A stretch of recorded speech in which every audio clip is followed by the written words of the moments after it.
Shalom, Bapak Ibu Saudara. Kita melanjutkan studi kita kristalisasi masih Injil Lukas. Kali ini kita ambil tema, judulnya di sini pencobaan di padang gurun. Ya, pencobaan yang dialami oleh Tuhan Yesus. Dia harus diuji dulu ya sebelum masuk dalam pelayanan ya. Tahu memang semuanya yang bertuhan harus mengalami testing, katakanlah ya, persiapan sebelum dia masuk ke dalam pelayanan. Contoh-contohnya banyak lah ya, Musa, ya Daud juga dipersiapkan, Paulus juga sebelum melayani, Yusuf, semuanya ya. Dan kalau orang nggak dipersiapkan dulu, ini contohnya itu Saul, Raja Saul ya. Waktu itu Israel mendesak minta raja kepada Nabi Samuel, dan di situ sebenarnya orang Israel melakukan dosa yang besar, karena dengan dia minta raja seperti bangsa-bangsa lain, itu sama saja menolak Tuhan sebagai raja. Dan Tuhan pun tidak punya waktu untuk mempersiapkan seorang raja. Akhirnya dipilih Saul ya, yang penampilan lahiriahnya memang bagus, tapi dia hanya bagus melayani sebagai raja itu 2 tahun ya. Dia melayani 40 tahun sebagai raja. Hanya 2 tahun dia bagus, setelah itu dia ditolak Tuhan karena tidak mendengarkan firman Tuhan. Dan tahun-tahun berikutnya 38 tahun itu Saul makin hari makin gak benar.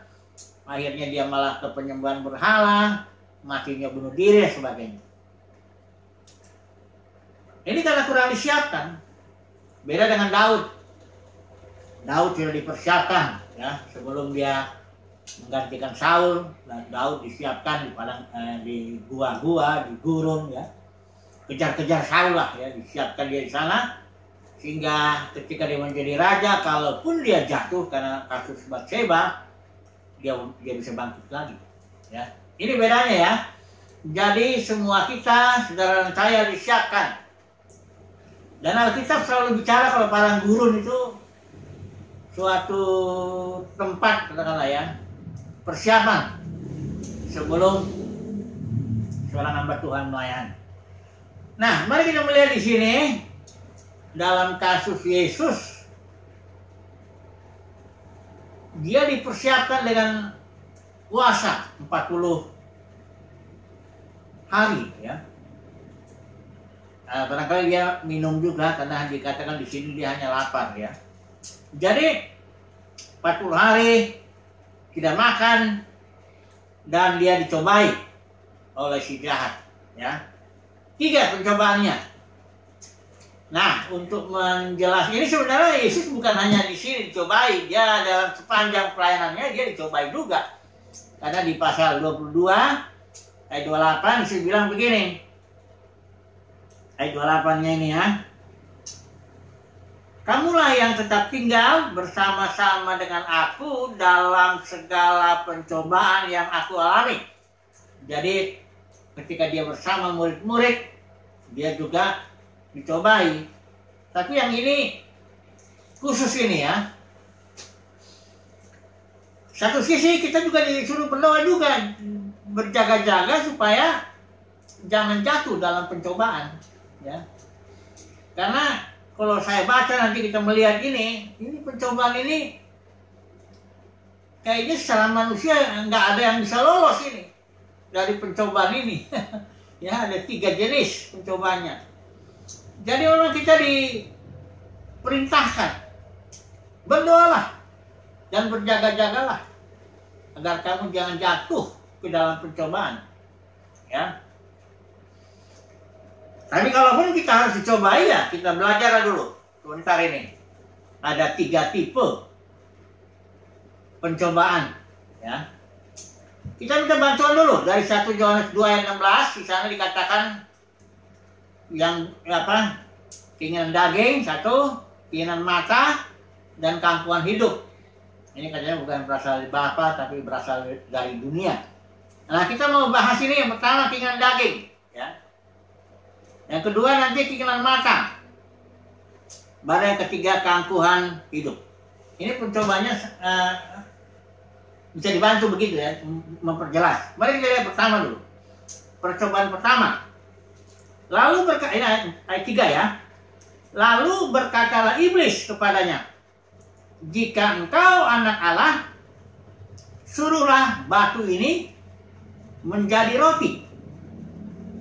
Jawab Yesus kepadanya, ada tertulis, manusia hidup bukan dari roti saja. Ya, di bagian lain dikatakan, tapi dari setiap firman yang keluar dari mulut Allah. Jadi artinya bukan manusia nggak butuh roti, tapi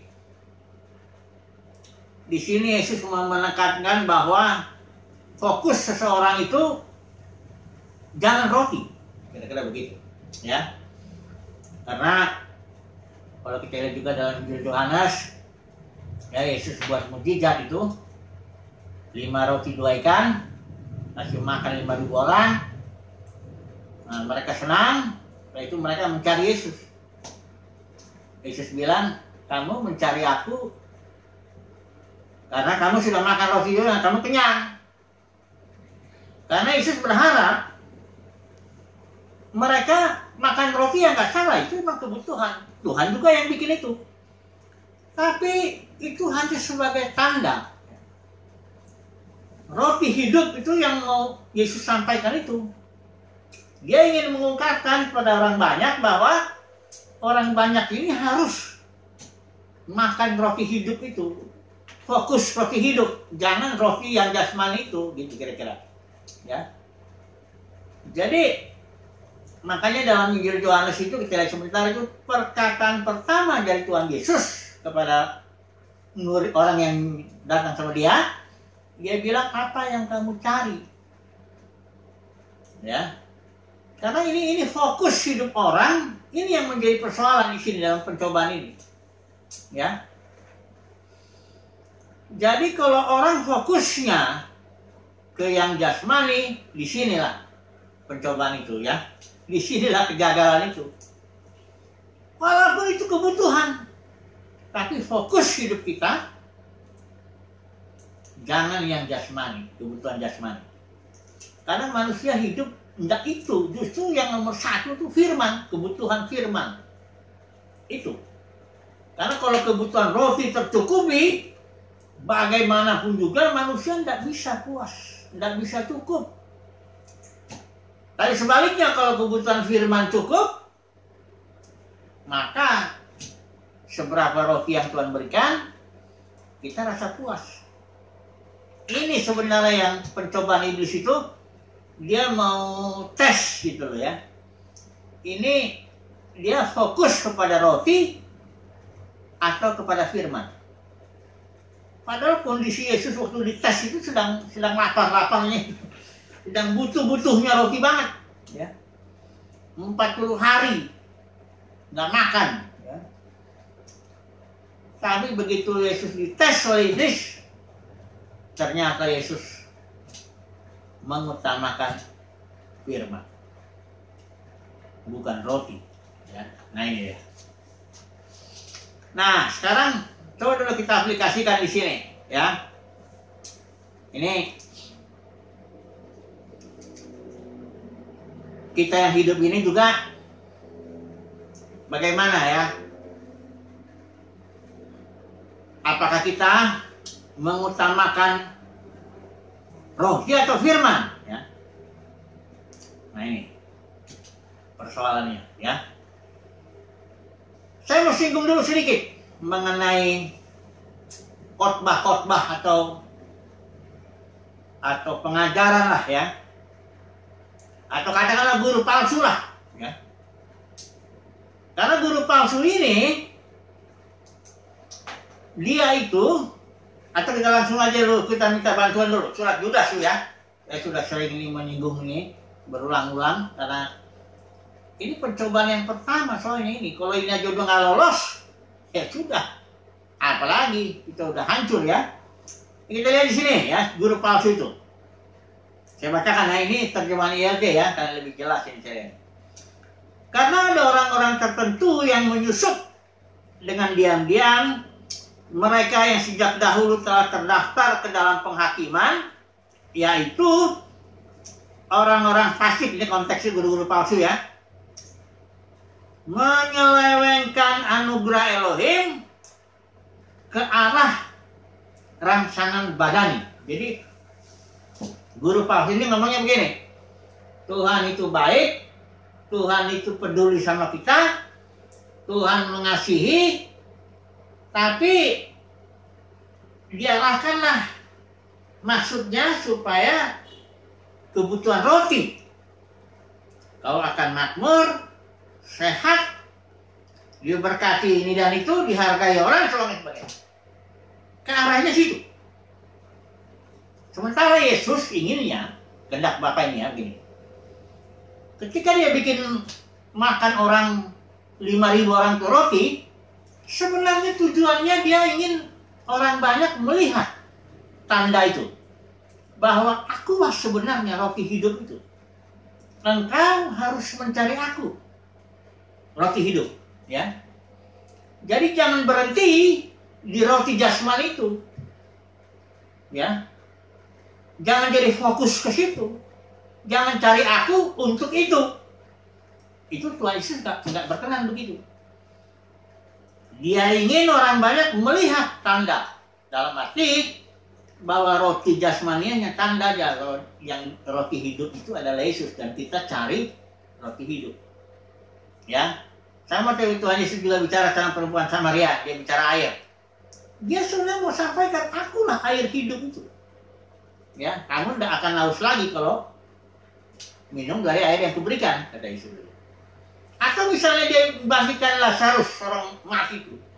Dia mau sampaikan kepada orang lain, pada yang ini, pada orang banyak, bahwa dia adalah kebangkitan.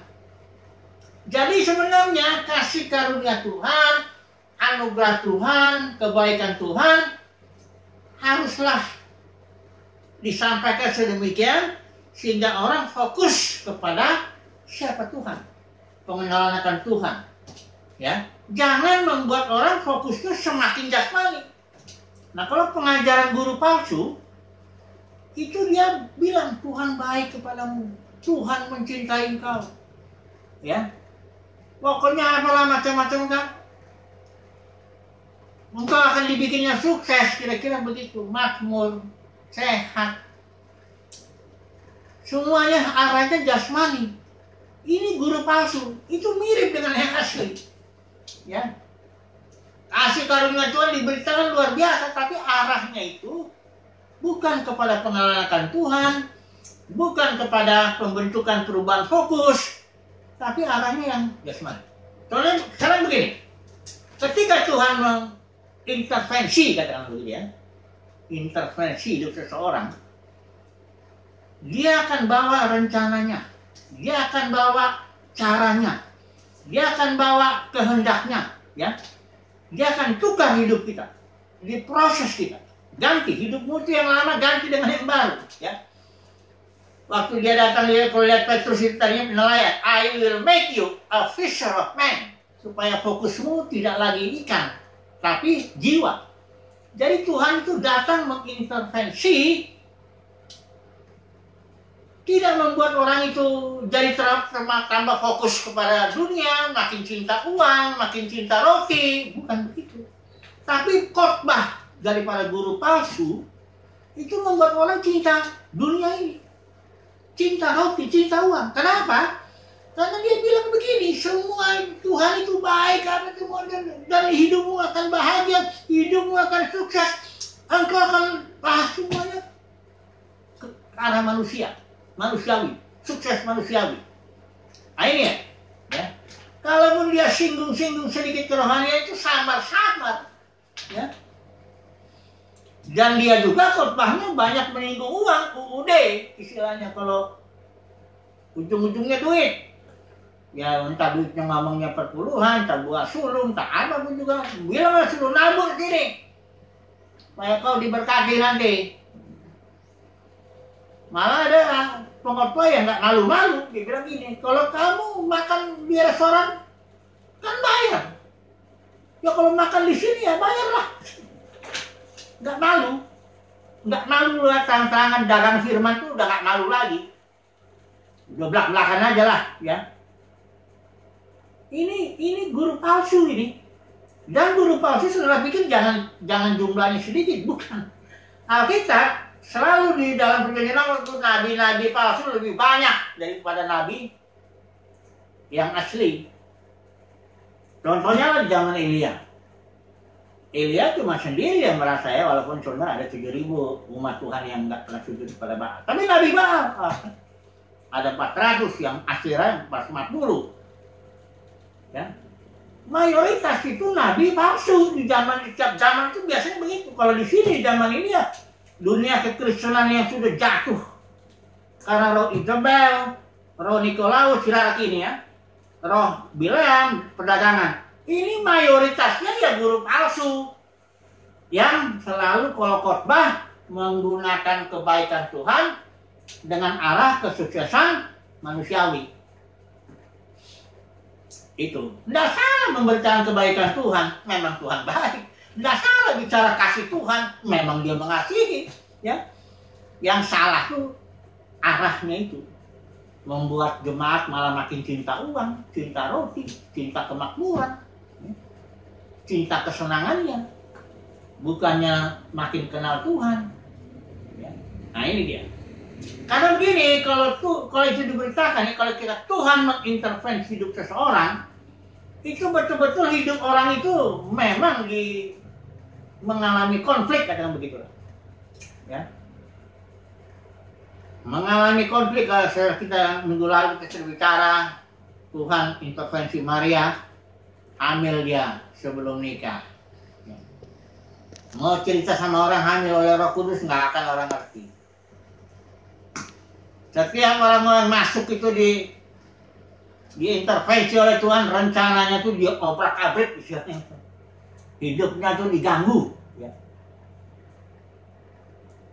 Ini yang jarang diberitakan ya, karena nggak suka orang dengar itu. Ya, orang inginnya udah capek saya kerja Senin sampai Sabtu, ya tolonglah hari Minggu ini berikanlah saya kata-kata yang menyenangkan gitu loh.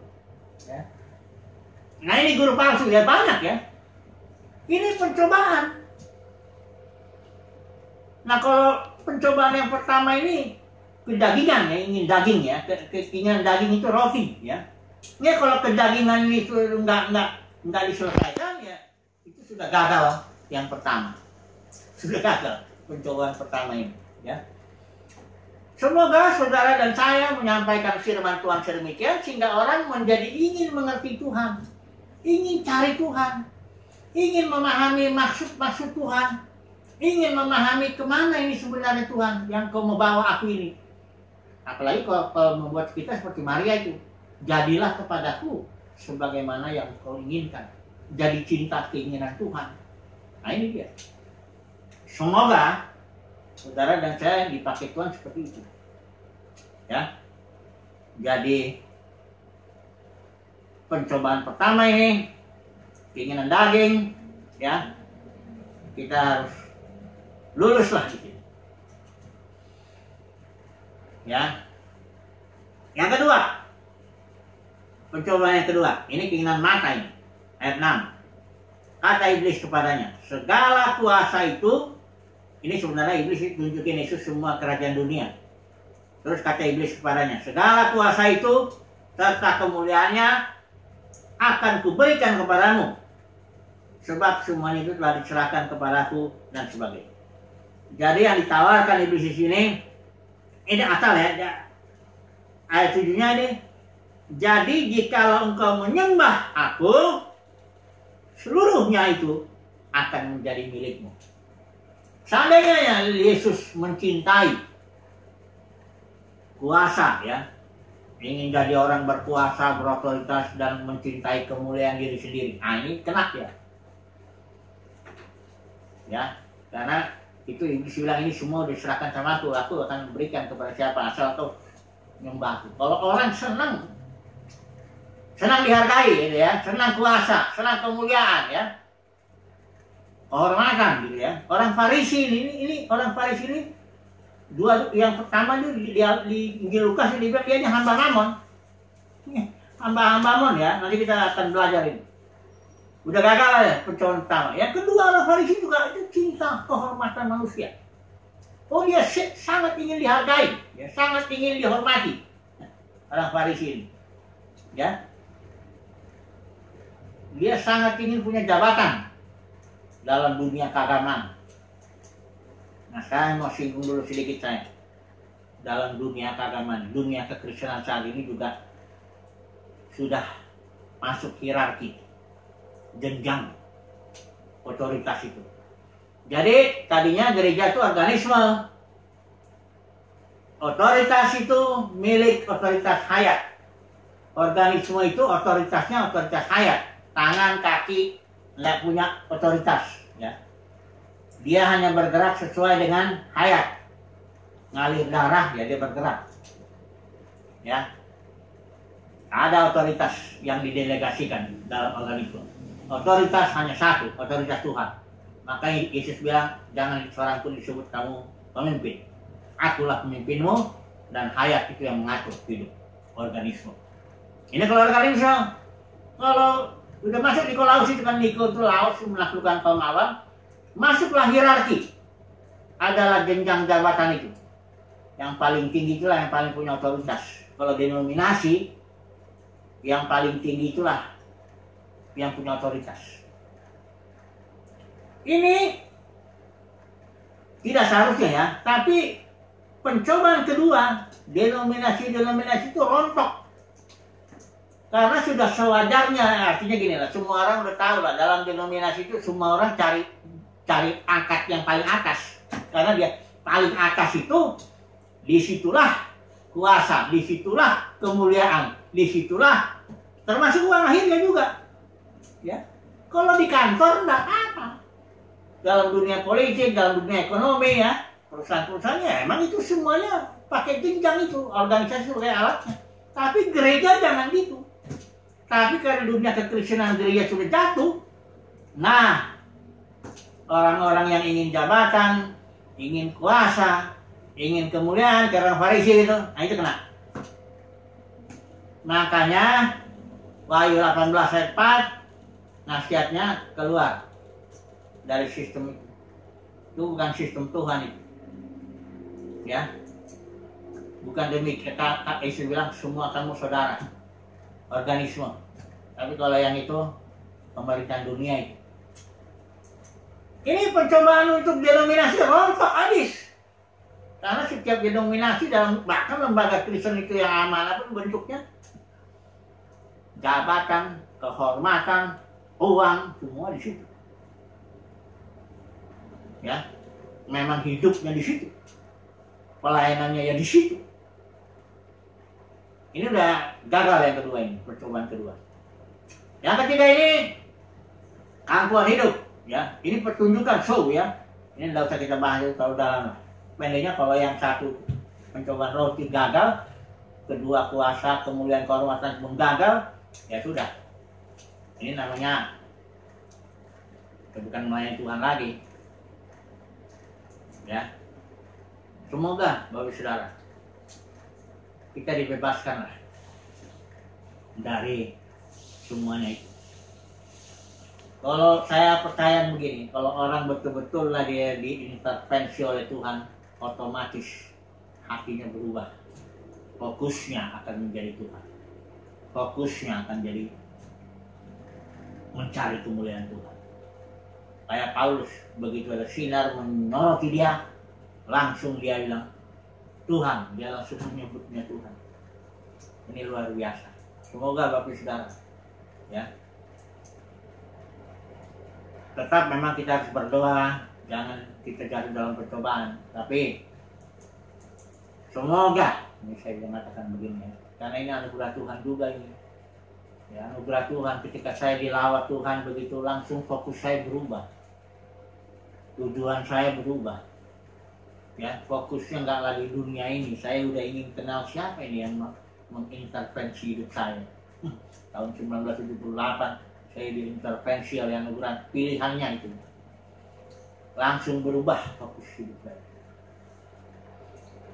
Oke, puji Tuhan, ini pembukaan. Barangkali nanti sesi berikut kita masih berbicara soal pencobaan, tapi semogalah ya saudara dan saya mendapat kasih karunia sedemikian sehingga fokus kita berubah. Puji Tuhan, haleluya, amin.